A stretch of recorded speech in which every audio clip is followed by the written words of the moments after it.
bum bum bum bum bum bum. Bum bum bum bum bum bum bum bum bum bum bum bum bum bum. Ba-da-da-dum bum bum ba-dum ba-ba-dum.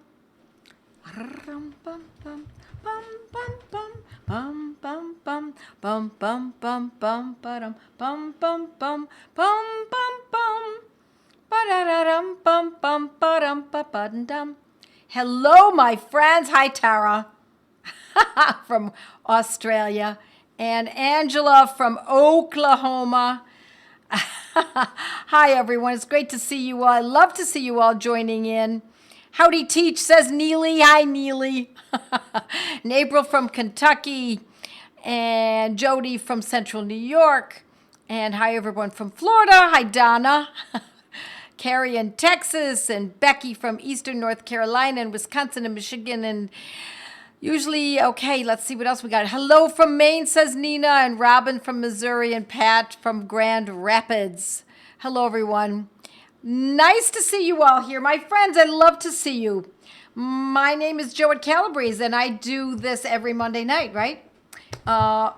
Whether we need to or not, we go over homeopathy. I teach you what I know. And for those of you who already know me, my friends, it's great to see you. Same friends around. I see that. Hi, Susan.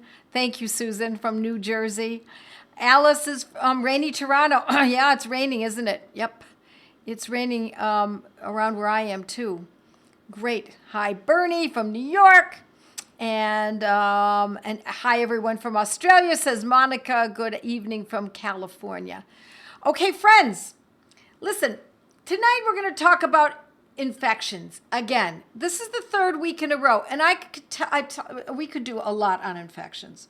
It's such an enormous body of information. And so the first thing I ask you to do is to please like and share and send this around so that others get the use of this information. Remember, it's free. Tonight I'm going to go to my Mighties for a little while after we meet on Facebook, etc. Tonight on the in the live area, and then we're going to go right to my Mighties, and then I'm going to my one step further. We're going to go to Mighties Plus, and so then I'll say goodbye to everyone except those who are in Mighties Plus, and then I'll click out and come back in again, Mighties Plus, on a different link. So we could talk forever about infections because there's so many different kinds. And so I'm in touch with Joe De Oliveira, otherwise known as Joe Pathy. And he just wrote to me yesterday morning. And if you don't know who he is, I urge you to find out who he is. He is an elderly gentleman, now 95 years old, using homeopathy exclusively, lives in Sri Lanka, was a very successful businessman for many, many years. He has a tight family around him, for which I'm grateful, because it's good to know that he's comfortable and set, and he's got a good family all the way around him. And he's been using homeopathy and treating people homeopathically for decades for free online. And before there was an online, he's been treating people for free. It is his passion, and he has lots of experience. So he apparently saw my maybe it was a blog, I don't know, maybe it was a couple weeks ago, I talked about for a cold or a flu, I like to use I like Cold Calm from Boron. It's the combination medicine. I like, it's a great medicine. You should have it on hand. Aconitum 200 with Bryonia 30, which is a Banerjee protocol. I like that medicine as well. But he reminded me, Joette, you should be talking about Eupatorium and in his special method. So I'm going to show you something. I'm going to show you in Robin Murphy's Meta Repertory what this looks like when we look at just influenza. And so I hope you can see this well. And so what I've done is I've made an arrow to show you where you're going to be looking. And so this is all influenza. These are all the remedies for influenza right here. And right here, I believe, I'm looking at this backwards and on a screen.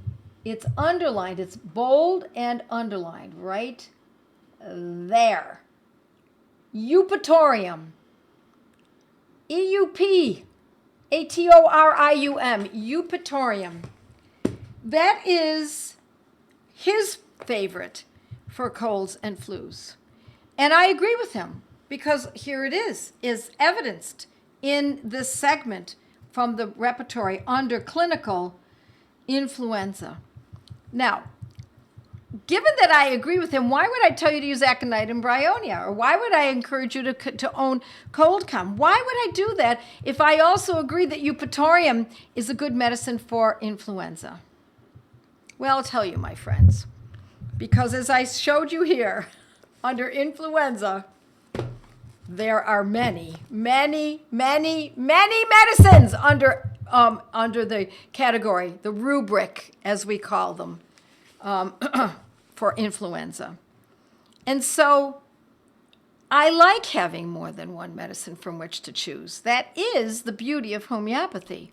If a protocol doesn't act, then we go to perhaps another protocol. If that still doesn't act, then we go to another medicine. We go into a repertory and we start digging about.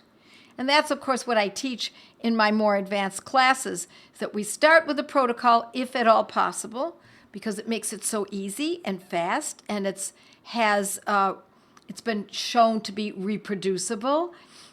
We can get it generally 80 to 85% of the time. The protocol is correct as long as we choose the condition correctly. We have to know what the condition is, and then we also want to consider the symptoms. So I like Eupatorium perforatum, and the way that Joepathy uses it is that he likes to use it in a water dose.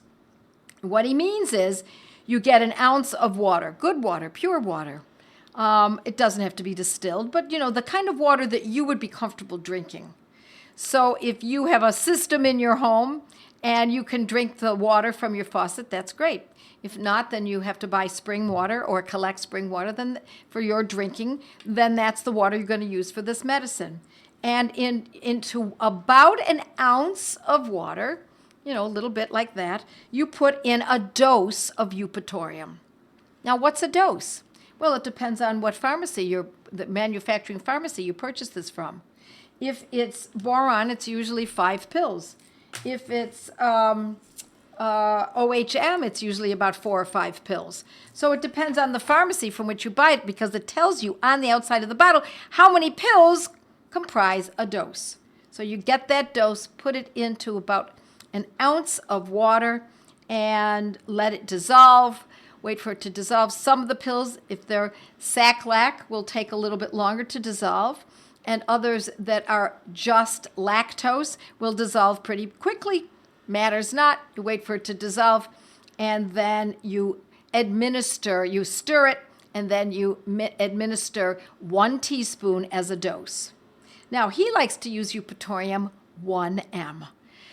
So that's a high potency. He's had very good results with that in Sri Lanka and other places all around the world. So I don't question him because he has so many years of treating people all over the world. If you don't have a 1M, I would be perfectly happy using a 200. Now, he's also talked about using Eupatorium as a prophylactic, so that when someone is prone to influenza or colds, then you can use that in advance. Now, here's the thing. It's not something we use willy-nilly. Eupatorium 1M is a high potency. So we use it, even though he may use it prophylactically. I'm going to say, for those of you who are rather new to homeopathy, I'm going to urge you to use it when someone is not feeling well, when you're pretty sure that it is the flu. Yes, Jennifer says in New York, Dr. Joe loves Eupatorium 200C, 1 time a day for prophylactic and 1 if you come down with it. Yes, you're absolutely right. He does like to use it in a 200 as a prophylactic, and we're not going to be using a lot of it. We're not going to be using it. What I mean by that is we're not going to be using it that frequently, perhaps 1 dose a day or so. I see, says Robin. There we go. Yeah, it does help to have the arrow, doesn't it? It really makes a difference. And I'll be using it more often. I just did that last night, and I thought, this is going to make things so much easier. All righty. So let's say you use that Eupatorium as a prophylactic. Let's say you use the 200, okay? And then you find that in spite of that, you still get sick. Then would you still use Eupatorium in a 1M for as the sickness is progressing, is developing? I would. Yes, I would. And then how often might we use it? That teaspoon, take that teaspoon from that mixture. Well, I would say a couple times a day is probably a good idea. Now, yes, his last name is D. Levera, but he's known online as Joe Pathy. He's become a good friend. And Joe is so no nonsense. I enjoy reading what he has to say. You're right, Dolly. What's lovely about Joe Pathy is that if someone says, oh, I decided not to take the remedy and instead I took a drug, he scolds them. Look, don't waste my time then. What are you doing here?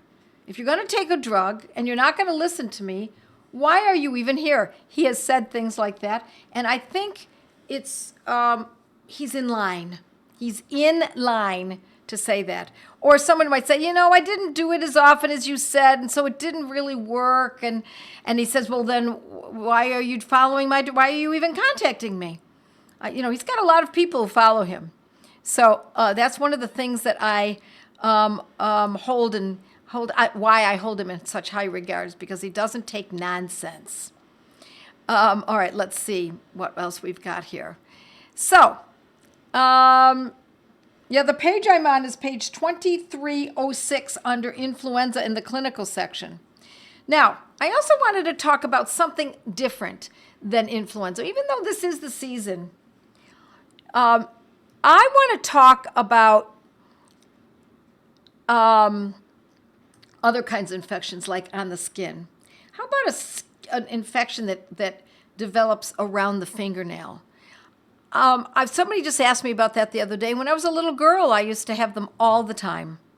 Probably because I bit my nails or I was susceptible. I don't think it was the biting of the nails that did it. I think it was just that I was susceptible at the time. I certainly had my share of antibiotics around that time.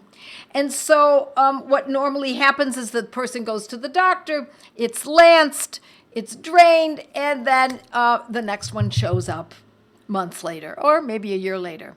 But we don't like that method because the method that we like for infections around the fingernails, which are called Whitlow, Whitlo,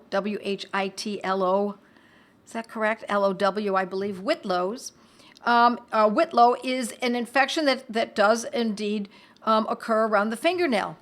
I prefer to use a homeopathic medicine for that kind of infection because it can put an end to it.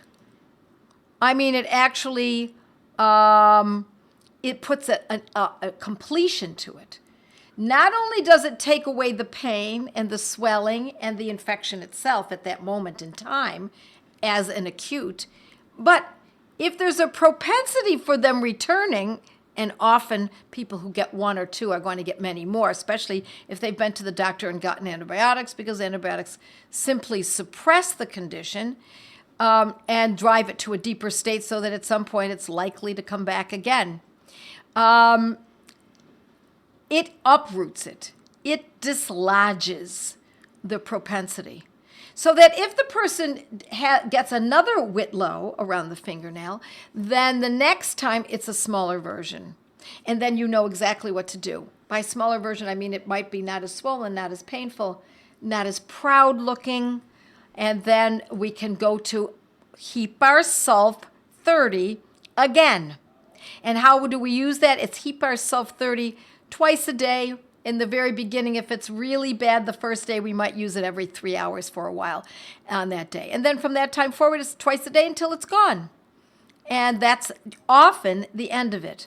But as I said, if this person was prone to it and it returns in a few months, we can go right back to Eupatorium again as it's needed because it's being used as an acute. Now, let me also say that Eupatorium, it's Hypersulfuricum calcarea is the full name of the medicine.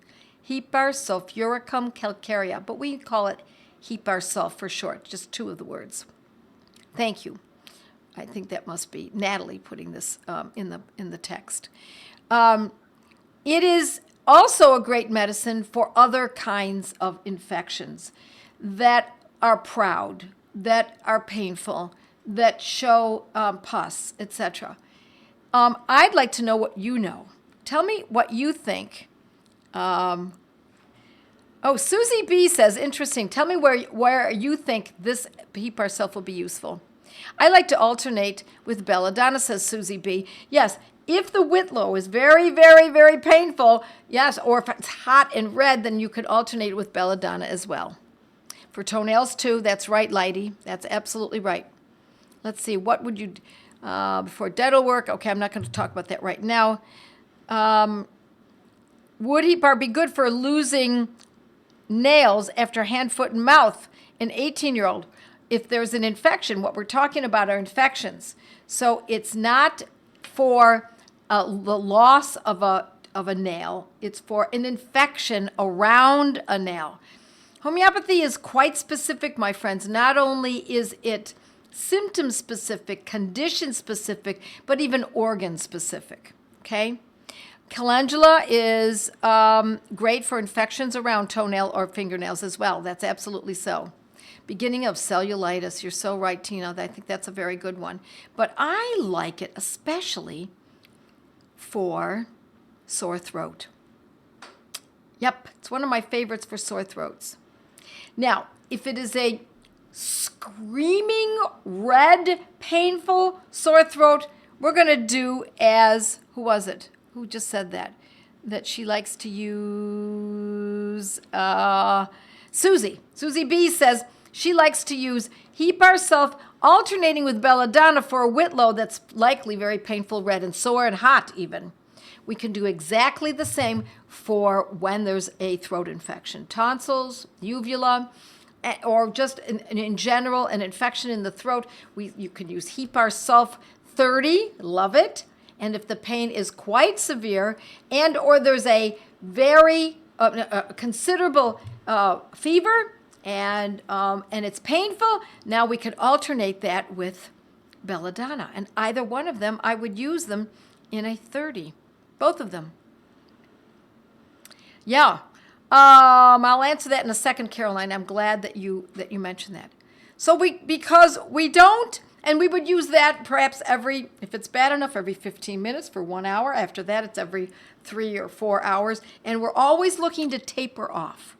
We don't want to taper off too soon, but we also don't want to take it too frequently. So in the beginning, we start out by loading up the first hour, 4 times in that hour. But if the person is much better after that, then we back off. And then we watch to see when it's needed again. And we're using symptoms. How painful is that whitlow? How painful is that strep throat? How bad does the person feel? And we're looking also for indications, satellite conditions around this person's suffering, indications that show us that, that the person is improving. So with a sore throat, now let's say it's a person who's been on or in bed for the last day with this sore throat. And after using Eupatorium, now they're getting up and they're thinking about having maybe a cup of bone stock or a little cup of tea or something. So you know something's improving.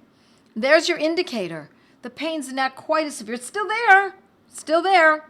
So when it's still there, it does not mean, my friends, oh no, the medicine didn't act. Not at all. Instead, my friends, what it does is it helps give us information as to whether or not the person is moving in the direction of completion of the condition. Okay. All right. Curious why 6C for gum abscesses and not 30C or higher for HEPA self. Carolyn asks. 6C is we do not want this medicine in a 30C on the gums for a gum boil, or an abscess on the gum. We always use a 6 because they have different actions, and a 30 can be too hard to reabsorb the infection, and a 6C can help push it slightly out. And, okay, and what would you recommend to take before or after dental instead of antibiotics? I have a full hip replacement. Okay, not going to talk about that today, I'm sorry, but I do talk about that in my course, Antibiotic Alternatives. That course, and I urge you to consider that. If you're learning homeopathy, I want you to consider these courses, or at least a study group, Gateway to Homeopathy. And the best way to find out is you go to Joette's Learning Center, and you can scroll down and look at the courses as well as the Gateway groups. All right, let's see what else we've got here. Yes, Neely says HEPA self 6 is specific for dental stuff. That's true. But it's not necessarily, and it could be useful for this person, but it's not my first choice. Let's see. Oh, here's somebody's got an idea. Tina says, I took arnica and hypericum to prevent infection in dental work. I took a dose of Staphysagra for the bone trauma, then hypericum and arnica, no infection, and I was great. That could also be used. It's still not what I'm thinking. Just finished antibiotic alternative course. The best, says Pat. Thanks, Pat, for mentioning. When is the boomeropathy course? I know, Carrie, we're working on it. I'm hoping this next couple months or so. Let's see. How to choose Eupatorium versus Aconitum bryonia. It's a good point. Knowing that Aconitum is a medicine that is used for when it's a quick onset, or a cold wind blowing on the person and then they get sick. Quick onset, meaning you're driving along, the kids are in the car, and you feel perfectly fine. You get to your destination 5 minutes later and suddenly you feel like, uh-oh, I feel something coming on. That quick. And you feel like, I really should be home. I feel as though if I don't nip this in the bud, but you are going to nip it in the bud because you're going to have your remedies with you. My friends, not only do I keep remedies in my purse, but I also have a kit under the passenger seat at all times. Even though I live a good amount of time in Florida where it's very, very hot, I don't care. Those remedies still act even after being sat in a hot car for hours, even days. So you're going to have your medicines right there with you so that you don't have to wait any longer than get back home. So Aconitum is a quick onset. 1 minute you're fine, bam, the next you're feeling, uh-oh, I'm really coming down with something. That is a key. Bryonia is very specific for the lungs. So can also be the sinuses, but especially for the lungs. So it's a specific for someone who everything goes to the lungs. Every time they get sick, they know it's going to the lungs. That's a very good reason to consider bryonia. Eupatorium is overall as well. It's also sinuses and infection, all the throat and down into the chest. But it doesn't have that same quick onset and also worse from a cold wind. So if you've gone out of the car, it's raining or it's cold, and you feel the cold wind, and ever since then, you feel something coming on. That would give you an indication that Aconitum could be a very good choice. Yeah, very good. I have Nancy from Delaware says, I have 2 kits in the car, an emergency kit and a cold flu virus kit always. Yes. So Nora says, look at gunpowder and creosote for gum tooth infection. You're right. All righty. Those are also very good medicines. You're absolutely right, Nora, from BC. Oh, no, from South Carolina. All right. Let's see what else we've got. What about ledum? Ledum, I'm not sure. Maybe it was for a question that was brought up earlier, a point that I was making earlier. I'd use it for a sore throat, says Deb. Yep, you're probably talking about Heparin sulf, right? Yep, here we go. I used Heparin sulf for a bleeding eye infection in the skin under a dog's eye. Heparin sulf is excellent for eye infections. Excellent. Conjunctivitis. And other eye infections such as that. And, I wish I knew this 15 years ago, says Amina, when I had bad nail infections and had 3 doses of antibiotics every time, stronger and stronger, and I never healed. I ended up learning about tea tree oil and garlic, and that did it. Meanwhile, antibiotics gave me bad candida and yeast that I suffered with for 2 years, and how do I praise homeopathy now? Thanks, Joette. Yes, absolutely, my friend. Many of us come from that world. First, we use what the doctor tells us to use, antibiotic, steroid, birth control pills. And then we say, you know what? The jig's up. I figured this out. Something's wrong with this method.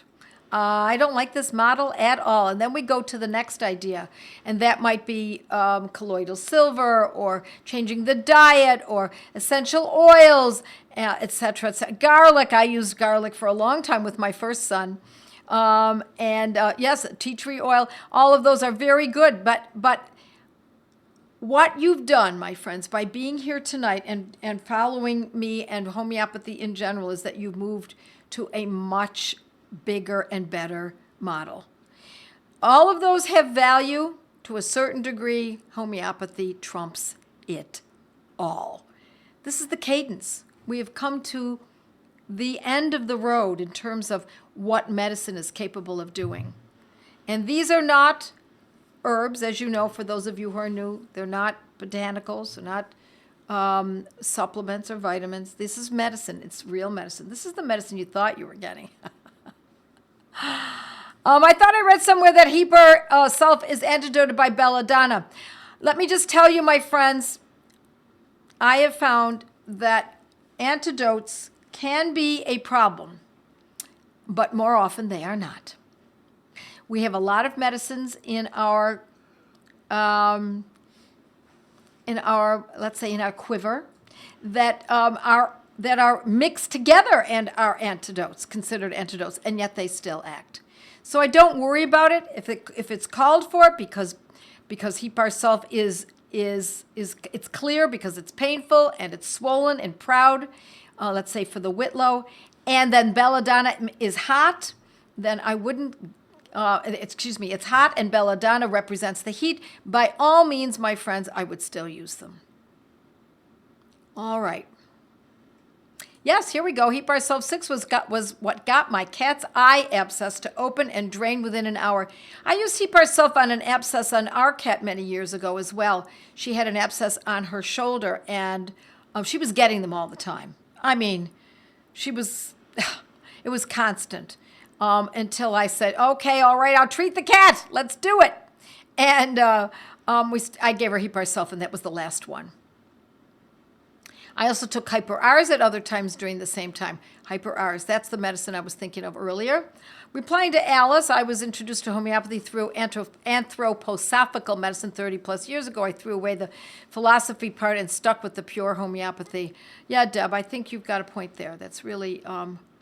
it is, anthroposophic medicine is a whole nother world, unrelated to, well, I don't know. Is it related to homeopathy? I suppose it incorporates some homeopathy in it. Okay, what potency of Heparin sulf for dental infection? I already talked about that, and abscesses, got all that. Heparin sulf 6. Okay, I think I've got it. So what we're going to do is I'm going to say goodbye to my Monday Night Live friends on Facebook, etc., and we're going to go directly to just Joette's Mighty Members for about 15 minutes. And from there, we're going to go to the next group. So I'm going to say goodbye, everyone. Happy Advent.